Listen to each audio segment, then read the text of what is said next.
Hey guys, welcome back to another video. I know I haven't posted for 2 weeks, but that's because I had exam and a small break. So now I'm back and I'm gonna give you more updates.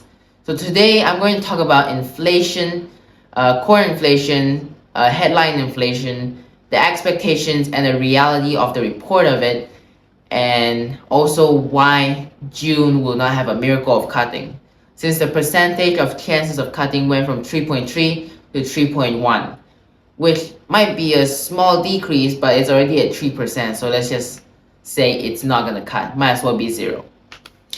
And I'm gonna break this video down into 5 key points that you have to understand about this report that will make it easily understandable. And let's just get to it. And now to my first point, which is headline and core inflation. So CPI has come down from 3.5 to 3.4, which looks good, but it's not good because that was from March to April. But if you look from January was at 3.1. So now it's 3.4. So instead of making it decline, it kind of like increased in this year. So this is basically indicating that inflation might be re-accelerating or it could slow down.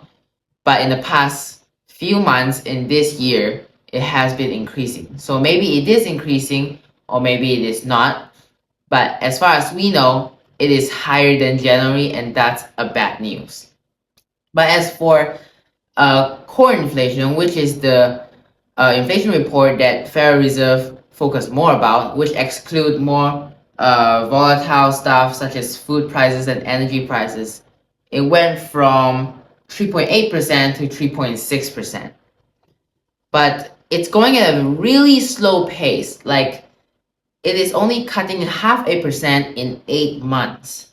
So with this pace, it would take around 2 years to get to the targeted 2% inflation by the that is set by the Federal Reserve, which would be absolutely way too slow, and which would absolutely indicate that there is most likely not going to be any sort of rapid interest rates decrease at all, because the inflationary pressure will be quite high. And now my second point, which is energy and food prices. So for energy prices, it went up to 2.6% inflation. And it's pretty bad. Last month was 2.1. But that's not the worst part. The worst part is that in January, it was negative 4.6%. Yeah, so basically just this year alone, in 5 months, 4 months, because this one is for April's report, in 4 months, they increased 7.2% energy prices. And that's very, very bad, because such a high and such a steep spike in energy prices would directly affect costs in the daily basis for people and businesses as well. So people have to increase spending, and businesses also have to increase spending, which would definitely strike some people that are already not really financially comfortable. And for food prices, it remains stagnant at 2.2% inflation, which is close to the targeted inflation, which is 2%. But the only downside is that the government, we can't really, I don't know if we can trust the government's calculations here, because the government sometimes take out some aspects of the food category, such as coffee. And conveniently, coffee has increased in price quite a lot. So basically, what the government is doing is like, oh, this caused the food prices to increase inflation. Okay, let's just take that out of the aspect real quick. Yeah, it's still stagnant. That's basically what they're doing. So I don't think we can really fully trust the food prices inflation report that is produced by the government. But as far as I know, I guess based on the report, most of the food prices have not increased that much. Of course, it is still increasing because inflation means it's increasing, but it is close to the targeted inflation by the Federal Reserve. And now my third point, which is shelter inflation. So shelter inflation came down from 5.7% to 5.5%, just a little bit. But here's the catch. This is not really the real number because they made a leased agreement last time, and basically this report is smoothened out. Basically saying it doesn't really show the real spikes in the rent and the prices of homes. So even with this flawed way of reporting the shelter market, it's still very high. Inflation is still very high and way above target, which is really bad. So basically, home affordability is at one of its lowest, and it's causing people to be trapped in a cycle where nobody can save up for a down payment. So basically, what I'm trying to say is that the reality of the situation compared to the report is very significantly different because of the way the Fed is calculating the report. So, reality is people can't really buy a house, but in terms of the report, it's saying that more and more people should be able to buy a house, which is not the case. And on my fourth point, which is services and inflation and the labor market. So the services inflation has decreased from 5.4% to 5.3%. And that's still way above target. And it's just 0.1% decrease. So it's very little.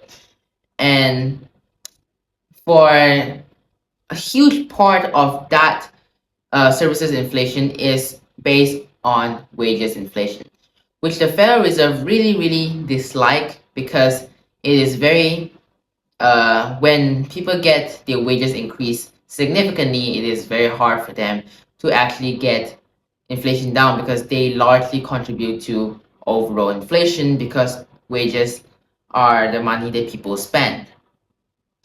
So this is one of the things that the Federal Reserve don't like, and the services inflation is pretty sticky. But as for the labor market, even though the reports say that the unemployment rate, it seems to be kind of low at 3.9% last time, it has shown significant decrease actually in employment. So employment in March was 315,000 new employments, but for this month, no, I mean this month's report, I mean last month's report, which is April, it was at 175,000 jobs increase, and that's a huge jump. 175,000 jobs increase is not little, but it's definitely not much compared to 315,000 jobs. And I guess that considers kind of like a decline. So basically, people are not really being able to find jobs. But at the same time, right, even though the labor market, you say 175,000 jobs is not that bad actually. But if you ask the people in real life in America, they will tell you that actually people are struggling and some people are actually getting laid off. But then the thing is, they can't really get hired back, which means that the labor market is actually struggling, and they're actually struggling more than the reports say they are. And then on my fifth point, which is future outlook and rate cuts predictions. So all chances are lost on June, but because of the recent services report, the market has become slightly more optimistic for July, which went from 26% chance of cutting interest rates to 29%. But let's be honest here, that's still below 50, first of all. Second of all, it's just still way too close to cut, in my opinion. And I know there are lesser employments too, but it doesn't mean that it's weak.